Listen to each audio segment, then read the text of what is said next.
ఈ 30వ వేడుకకు రావటం అన్నది అది నాకు బాధ్యత.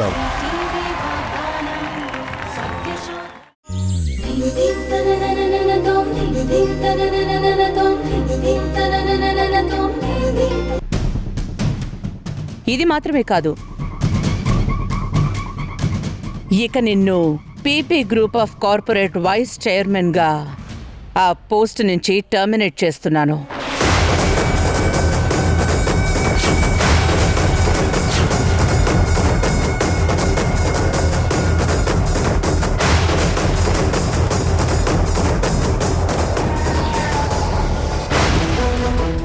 ఆస్తిలో కూడా నీకు ఎలాంటి హక్కు ఉండదు.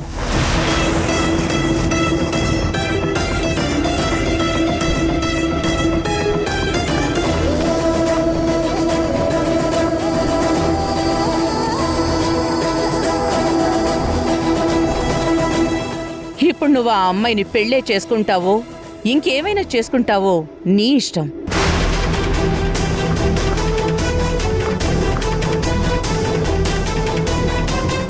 నువ్వు ఒక్కసారి ఇలాగే బెదిరించి గ్రీష్మతో నా పెళ్లికి ఒప్పించావమ్మా.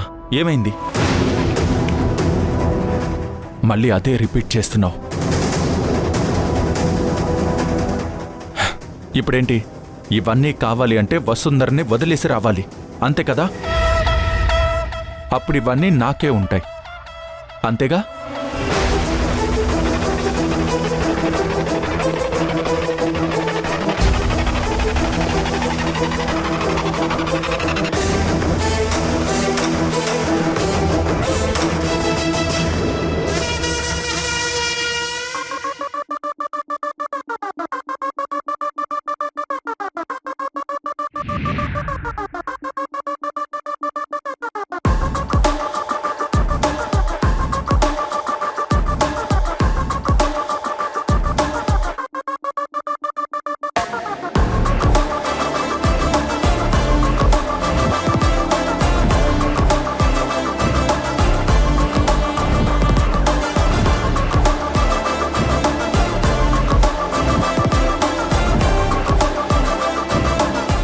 నువ్వింతదాకా వచ్చావు కాబట్టి చెప్తున్నానమ్మా.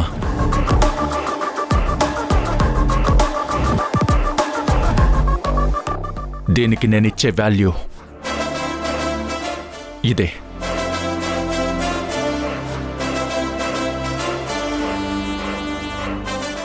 ఇక నేను పీపీ గ్రూప్ ఆఫ్ కంపెనీస్కి చైర్మన్గా కొనసాగుతాను.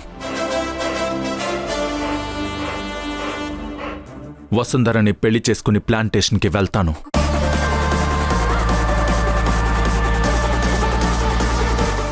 అది జరగదు, జరగనివ్వను.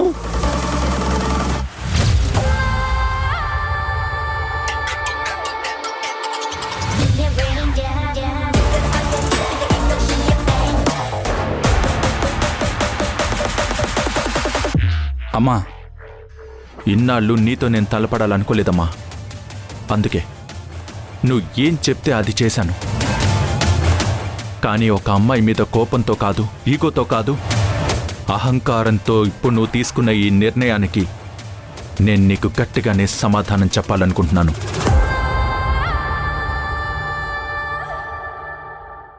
ఈ పీపీ గ్రూప్ ఆఫ్ కంపెనీస్లో సగం వాటా నాది.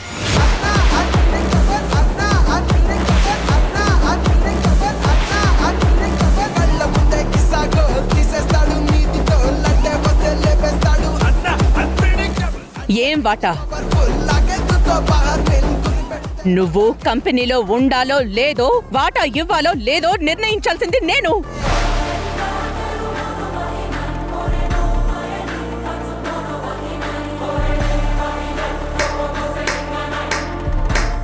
The great business women of the year Mallika Pratap గారు, మీకు బిజినెస్ చేయడం బాగా తెలుసు. అది నేను ఒప్పుకుంటాను. కానీ లాకి సంబంధించి ఇలాంటి విషయాలు డీల్ చేసేటప్పుడు కొంచెం లీగల్ హెల్ప్ కూడా తీసుకుంటే బాగుంటుంది.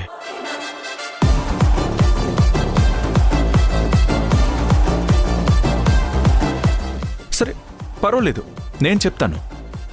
ఇంటి పెద్ద ఆస్తి వివరాలు రాయకుండా చనిపోతే అప్పుడు ఆ ఆస్తిలో సగం వాటా తల్లికి, సగం వాటా కొడుక్కి వస్తుంది.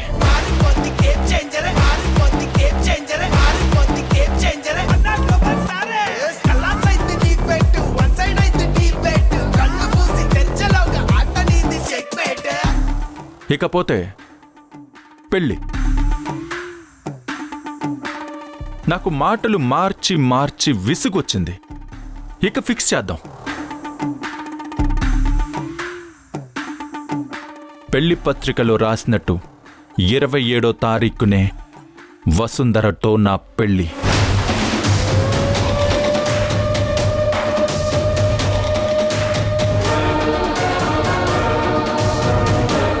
పెళ్లికి నువ్వు వస్తావో రావో నీ ఇష్టం. ఇక నువ్వు మాత్రం ఖచ్చితంగా రాకు.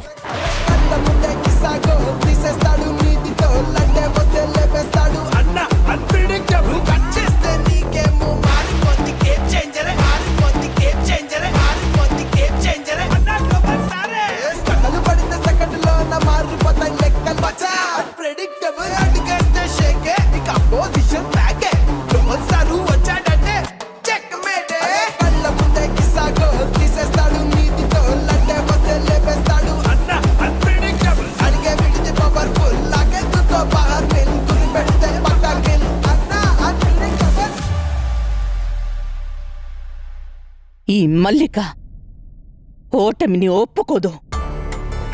ఒప్పుకోదు ఒప్పుకోదు ఒప్పుకోదు ఒప్పుకోదు.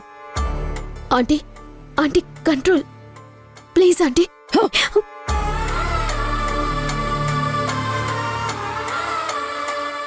ఇది నేను కష్టపడి నిర్మించుకున్న సామ్రాజ్యం. ఇందులో వాడికి వాటా కావాలా?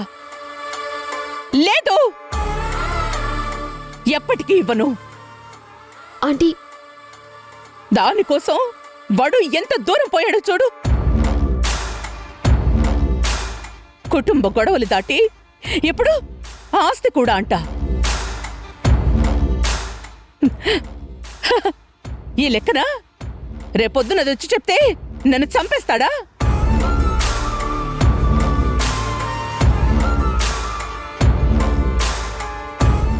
ఆంటీ, మీరు ఎక్కువగా ఎమోషనల్ అవుతున్నారంటీ. నువ్వు పెళ్లికి వస్తేరా, లేకపోతే లేదు అంటే వాడి ఉద్దేశం ఏంటి? వాడు పెళ్లి చేసుకుని ప్లాంటేషన్లో ఉంటాను అంటే వాడి ఆలోచన ఏంటి?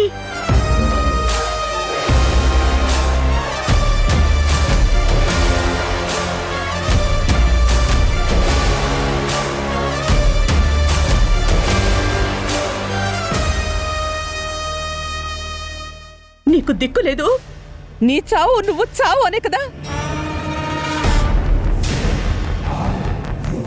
సమాధానం గట్టిగా ఉండాలి గ్రీష్మ. ఆంటీ, ఇప్పుడు మీకు రెస్ట్ అవసరం. దీని గురించి నిదానంగా తర్వాత ఆలోచిద్దాం. పెళ్లికి టైం లేదు. ఏదో ఒకటి తేలేంతవరకు నాకు రెస్ట్ లేదు. ఇప్పుడు నా పొజిషన్ ఏంటో నేను ఆలోచించుకుంటున్నాను. నాకు ఏ విలువ లేదని వాడు అనుకుంటున్నాడు. నేనిచ్చిన ఆర్డర్ని కూడా వాడు నా కళ్ళ ముందే చింపేశాడు. అంటే వాడు నాకు ఆ చిత్తు కాగితాలకి ఒకటే ఇంపార్టెన్స్ ఇచ్చానని చెప్పకనే చెప్పాడు. నన్నో చిత్తు కాగితం అంటాడా? ఎక్కడా నా ఫోన్? ఎక్కడా? అదిగో అక్కడుంది.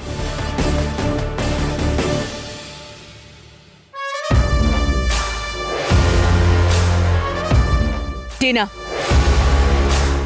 మన లీగల్ అడ్వైజర్ ఆ సుప్రీంకోర్టు లాయర్ ఉన్నాడు కదా, అతన్ని ఇమ్మీడియట్ గా రమ్మని చెప్పు.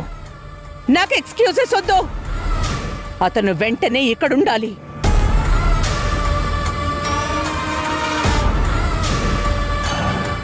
గ్రీష్మ, అది ఈ ఇంటికొస్తే నేను బ్రతికున్నా చచ్చినట్టే. ఎప్పటికీ అలా జరగకూడదు. జరగదా ఆంటీ? మీ టెన్షన్స్లో మీరున్నారని నేను అన్నీ మీకు చెప్పడం లేదు. కానీ ధ్రువని వసుంధరని వేరు చేసే ప్లాన్ నేను ఆల్రెడీ రెడీ చేశాను. లాస్ట్ టైం తమిళ్ వాడితో వెళ్ళిందని చెప్తే ధ్రువ నమ్మలేదు. ఇప్పుడు దాని ప్రేమికుడే వచ్చి తీసుకుని వెళ్తే ఏం చేస్తాడు? మీకు తెలియదు కదా ఆంటీ, ఎస్టేట్లో తనకొక ప్రియుడున్నాడు. దాని బావ. దానికి వాడంటే ప్రేమ. వాళ్ళు పెళ్లి చేసుకోవాలనుకున్నారు. ఇప్పుడు వాడికి కీ ఇచ్చాను. రేపు వాడిక్కడికొచ్చి వసుంధరిని తీసుకుని వెళ్ళిపోతాడు. అది వాడితో వెళ్ళిపోయాక ధ్రువ చచ్చినట్టు వెనక్కొస్తాడు.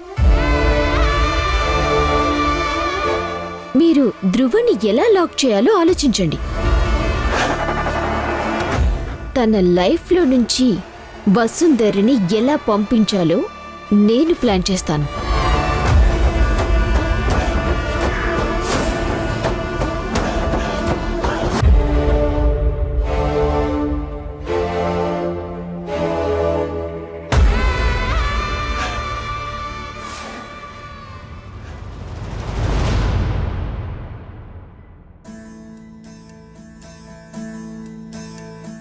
అమ్మకి పంతం బాగా ఎక్కువ అవుతుంది. నేను ఆమె కొడుకునేగా, నేను తగ్గాలనుకోవడం లేదు. అరే, భరిస్తున్న కొద్దీ మొండితనం ఎక్కువ అవుతుంది. ఆమెకి తను చేసిన తప్పేంటో తెలియాలి. జరిగిన దాంట్లో మీ తప్పు కూడా ఉంది కదా సార్. నా తప్ప? అవును సార్. గ్రీష్మ మేడంతో ఎంగేజ్మెంట్ రోజున మీరు చేసింది కరెక్టేనా? ఈ ఊరు నుంచి నన్ను తీసుకొచ్చాక మీ నిశ్చితార్థం గురించి చెప్పారు. నన్ను ఇక్కడికి తీసుకొచ్చాక మేడంకి విషయం చెప్పారు. తను ఇచ్చిన మాట గురించి మీరు ఆలోచించారా? మరి మీ గురించి మేడం ఆలోచించాలని ఎలా అనుకుంటున్నారు? తన పంతానికి మీరు తగ్గకపోతే మీ పంతానికి మేడం ఎలా తగ్గుతారు? నువ్వు చెప్పేది నాకు అర్థం అవుతుంది వసుంధర. కాకపోతే మొదలుపెట్టింది ఎవరు? ఒకరు మొదలు పెడితే ఒకరు ఆపాలి, కానీ దానిలో ఆజ్యం పోయకూడదు సార్. వదిలేయడం తేలిక, పట్టుకోవడం కష్టం సార్. తల్లిదండ్రులున్నప్పుడు వాళ్ళ విలువ మనకి తెలియదు సార్. ఒక్కసారి వాళ్ళు దూరం అయితే మళ్ళీ వాళ్ళని చేరుకోవడానికి జన్మెత్తాలి. మేడం ఆస్తి ఇవ్వను అంటే నాకు ఆస్తి కాదు, నీ ప్రేమ కావాలి అని చెప్తే తను కరిగిపోయేవారేమో. అంతేకాని చట్టం వరకు వెళ్ళి ఆస్తిలో భాగం ఉందంటే మేడంకి కోపం రాదా? నిజమే, కానీ నేనిప్పుడెళ్ళి మాట్లాడితే ఓడిపోయినట్టే కదా. అమ్మ దగ్గర ఓడిపోయినా గెలిచినట్టే సార్. ఎందుకంటే మీరు తగ్గితే అమ్మ నేర్పిన సంస్కారం గెలిచినట్టే కదా. కూర్చుని మాట్లాడితే అన్ని సమస్యలు తీరిపోతాయి సార్. Thank you Vasundhara. ఇవాళ తప్పకుండా అమ్మకి సారీ చెప్తాను. అమ్మ కోసం మాత్రమే కాదు, నీకోసం, నా కోసం, మనందరి కోసం. సార్, ఇంక మనం వెళ్దామా సార్? ఎంత తెలిసిన వార్డెన్ అయినా మనం మరీ ఎక్కువ చనువు తీసుకుంటున్నాం అనుకోకూడదు కదా. అలాగే వెళ్దాం పదండి లేడీ వివేకానంద గారు. ఇంకేమన్నా జ్ఞాన గుళికలున్నాయా? ఉన్నాయి, కానీ ఇవాల్టికి చాలు, పదండి. పద.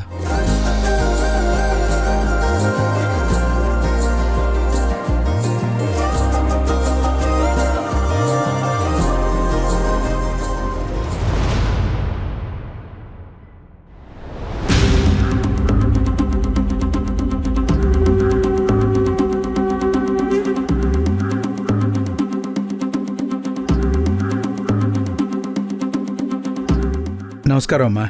కూర్చోండి.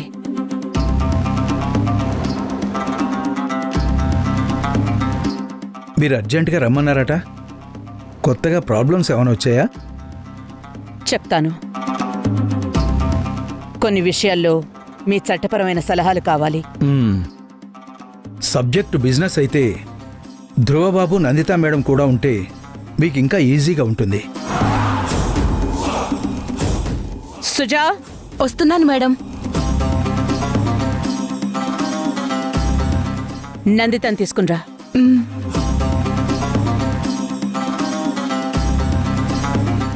అమ్మో, అంటే ఆస్తిలో ఈ కుంటిదానికి కూడా వాటా ఉందన్నమాట.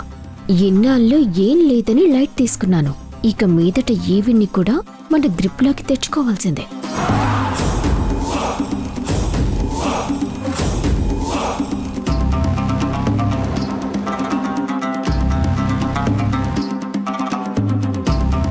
నమస్కారం అమ్మా. సుజా, నువ్వెళ్ళు.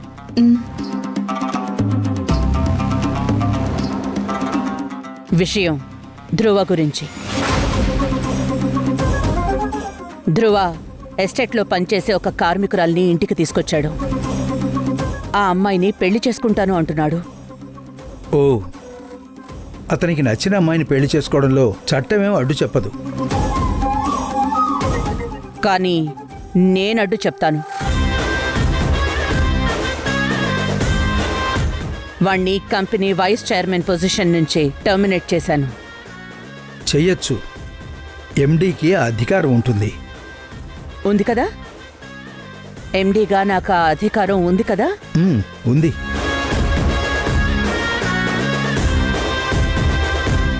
కానీ వచ్చే బోర్డు మీటింగ్లో దాన్ని పాస్ చేయాలి. అది పాస్ అవ్వదు. ఎందుకు అవ్వదు? అది పాస్ అవ్వాలంటే ఆ ఇద్దరిలో ఒకరు మీ నిర్ణయాన్ని ఆమోదించాల్సి ఉంటుంది.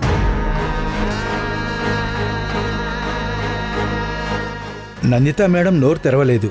అందుచేత ఆ టెర్మినేషన్ ఆర్డర్ నిలబడదు.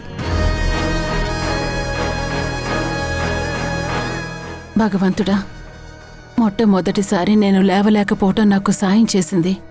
లేదంటే ఈ మల్లిక నన్ను బెదిరించో భయపెట్టో నా చేత ఒప్పించేది. ఇంకోసారి ఆలోచించండి.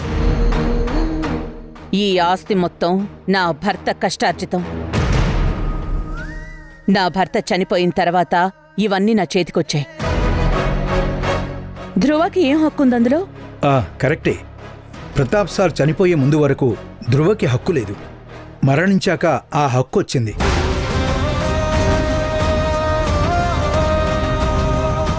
సార్ మీ పేరు మీద ఆస్తి రాయలేదు కాబట్టి. అంటే రికార్డ్స్ సృష్టించలేమా? చాలా కష్టం మేడం. చనిపోయిన వ్యక్తి యొక్క సిగ్నేచర్ ఫోర్జరీ చేయాలి. బ్యాక్డేటెడ్ విల్లు చూపించాలి. అది రిజిస్టర్ అయ్యేలా. ఇప్పటికే మన కంపెనీలో ఓడిపోతున్న కేసులే ఎక్కువగా ఉన్నాయి. మేడం, మై లీగల్ ఒపీనియన్ ఈ విషయంలో కేసు అనవసరం. ఓడిపోవడం ఖాయం.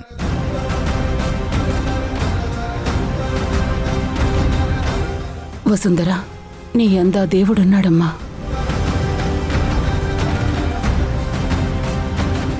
మరి ఇంకేదైనా మార్గం?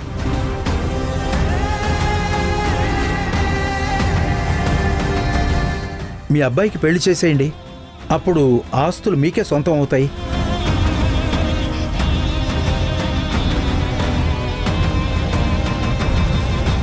దేనివల్ల కుదరదా? Time waste. ఏం ఉండదు మేడం.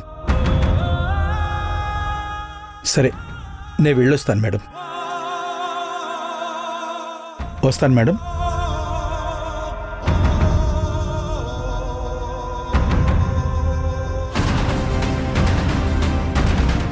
అమ్మో, కార్పొరేట్ ఫ్యామిలీ అనుకుంటాం కానీ చాలా లొసుగులే ఉంటాయి.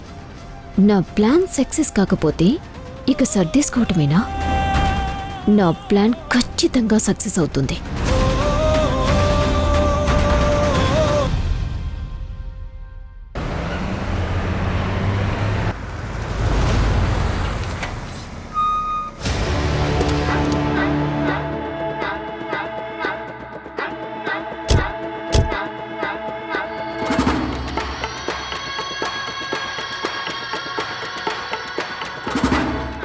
హాస్టలే బాబాయ్. నువ్వు కాసేపు వెయిట్ చేయి, మేము ఒకళ్ళని తీసుకొని వెంటనే వచ్చేస్తాం. అలాగే సార్.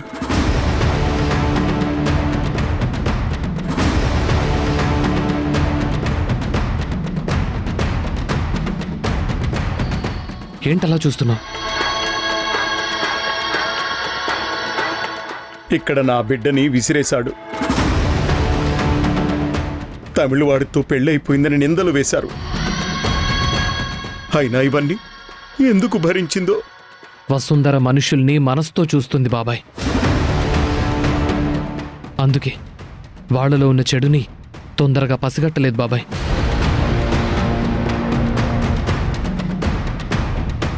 ఆ ధృవగాడొచ్చి ఏవో కథలు చెప్పేలోపే ఇక నుంచి మనం వసుంధరని తీసుకెళ్ళాలి బాబాయ్. పద. పద.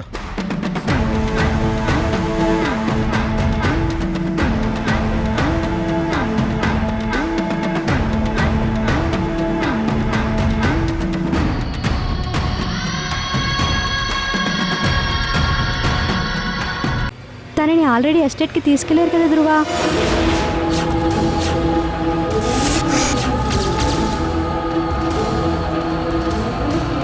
ఇప్పుడు మనం ఎస్టేట్కి వెళ్ళటం లేదు బాబాయ్. తెల్లారితే రాముల వారి గుళ్ళో తనని పెళ్లి చేసుకోవాలని నిర్ణయించుకున్నాను.